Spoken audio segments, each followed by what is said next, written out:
That's right, Elon Musk told us a few months ago that free supercharging from Tesla is not sustainable. It was a bad idea. It should have ended long time ago. So we know for sure we would never see free supercharging. It's back. It's back. It's back. Free supercharging is back all of a sudden. Tesla tweeted it out and it's back. Now there are some limitations this time around as well. I'll tell you about that. There are a bunch of people who are really happy about it. There's more people who are not that happy about it, but why? Are the sales that bad? We're gonna look at some sales numbers and you be the judge. And also, what does it really mean for this not being sustainable and yet still being here? Let's get this unsustainable video going right now.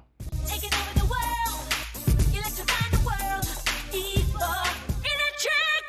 Welcome to E4 Electric, your number one source of unbiased electric car news. Go ahead and click on that subscribe button down there so you don't miss anything moving forward. All right, so as you know, Elon tweeted out a while back after the supercharger program has gone through quite a few changes. In the beginning, it was really awesome, right? When there were like a few thousand of Teslas on the road, like 5 superchargers. I remember because I was one of them.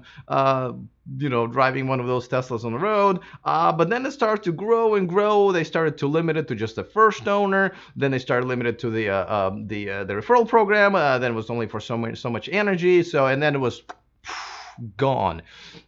But just like I said, boom, he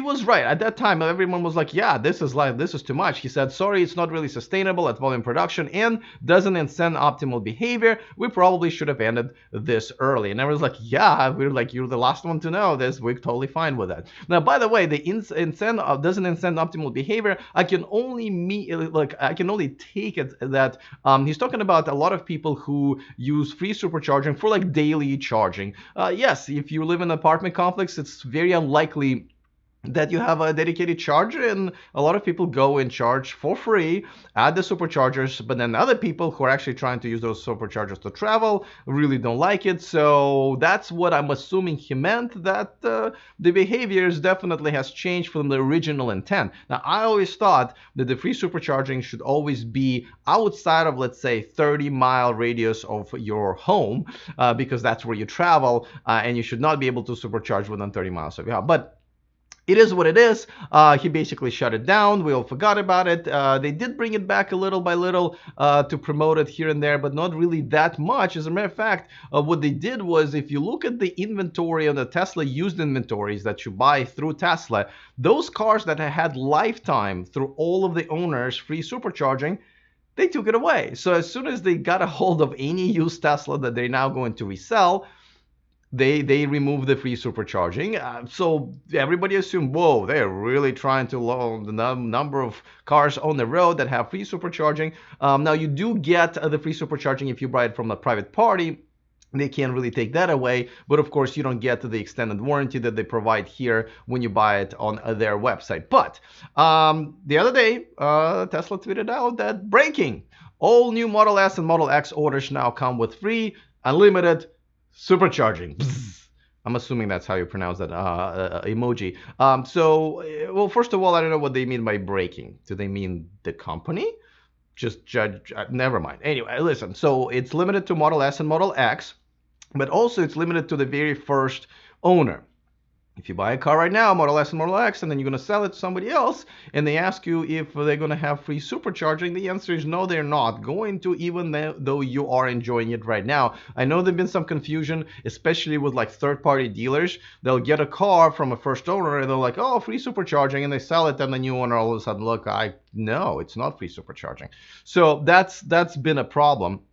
So let's look at what the problem here is. Is it bad sales? And also, what are the newer, the upcoming owners and the current owners of Teslas think about this? Because there's some definitely important opinions. And just like I said, the free supercharging excites those who believe they can just charge every day, which they can. That's sort of the problem. Anyway, before we move on to that topic, of course, I want to remind you that this video and this channel is sponsored by Byton. Check out their all-electric SUV coming to the US and Europe at the end of the next year, starting at only $45,000. That's before the incentives. But the best part is that it's $0 to reserve your Byton today. Also takes like a minute of your time. So go to the description of this video, fill out that form, and boom, you have a Biden reservation there. All right, so now let's move on to the sales numbers, because people are saying, oh, they're not able to sell them, they're not able to move them.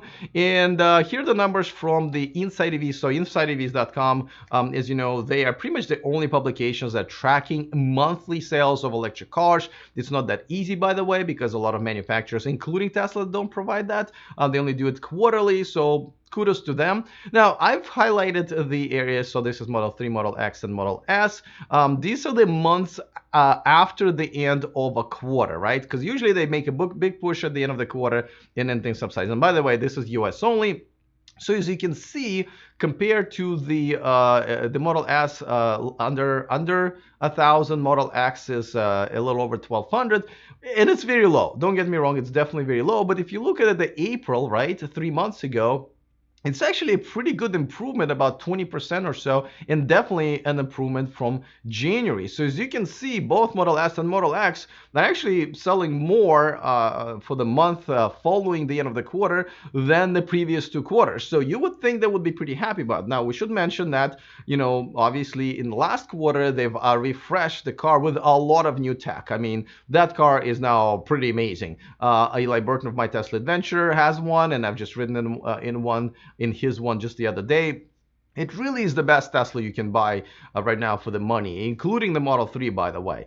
So another thing I should mention, that I blurred the other numbers because they're not irrelevant to this. But at the same time, July was the first month since I believe middle of 2015. We're talking over 4 years now, where the year-over-the-year growth of a given month has actually gone down. That's right. There were more electric cars sold in the U.S.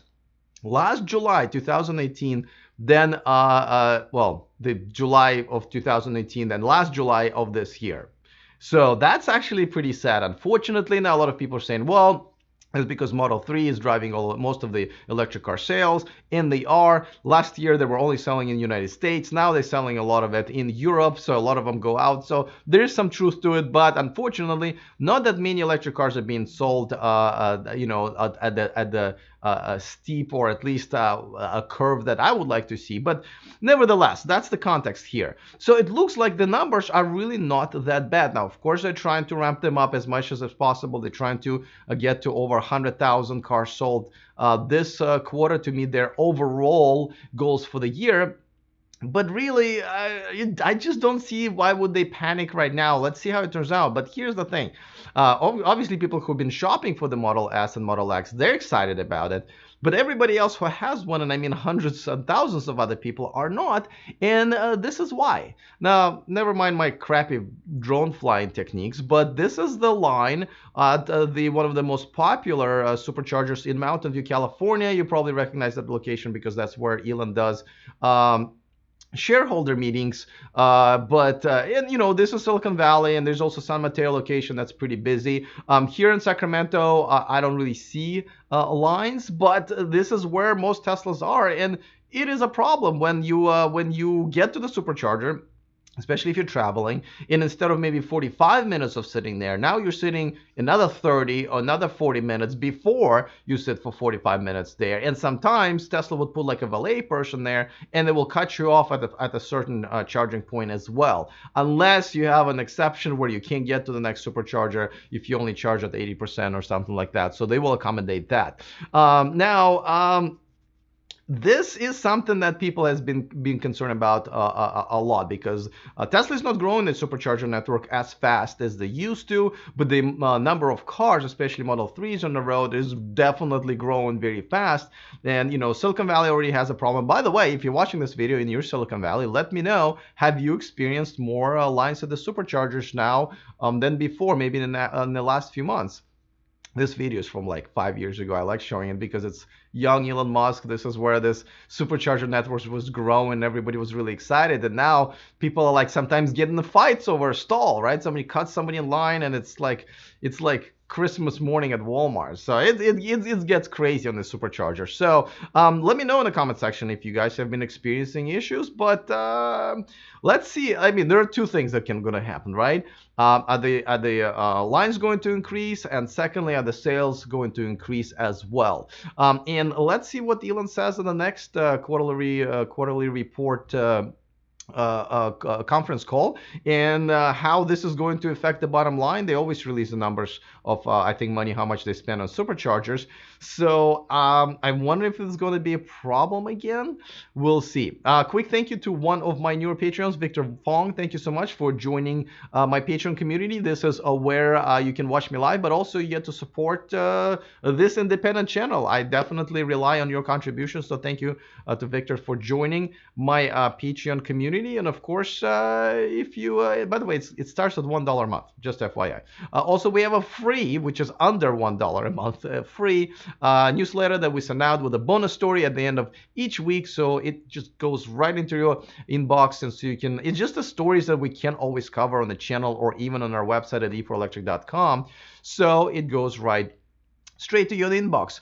Okay, that's pretty much it. Looking forward to your comments. Other than that, I'll see you guys next time. And remember to stay charged.